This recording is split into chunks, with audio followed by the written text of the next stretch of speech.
আসসালামু আলাইকুম। এখন জানিয়ে দেব বাংলাদেশ ও বিশ্বের আলোচিত সংবাদের শিরোনাম। ভারত সীমান্তে কাঁটাতারের বেড়া নির্মাণ কাজ বন্ধ করতে বাধ্য হয়েছে বিডিএর বিদ্রোহ।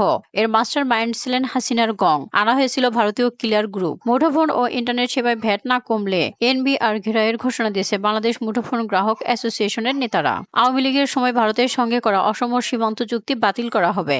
অর্থ কেলেঙ্কারির অভিযোগ প্রমাণিত হলে টিউলিপ সিদ্দিকির ক্ষমা চাওয়া উচিত বলেন প্রধান উপদেষ্টা ডক্টর মোহাম্মদ ইউনূস। অন্তর্বর্তী সরকারের প্রধান উপদেষ্টা ডক্টর মোহাম্মদ ইউনূস বলেছেন, শেখ হাসিনার স্বৈরাচারী শাসন আমলে ব্যাপকভাবে লুটপাটের মাধ্যমে টিউলিপ সিদ্দিক ও তার পরিবারকে দেওয়া সম্পত্তি ভোগ করার জন্য টিউলিপের ক্ষমা চাওয়া উচিত। লন্ডনের যে সমস্ত সম্পত্তি ব্যবহার করেন সেগুলোরও তদন্ত হওয়া দরকার।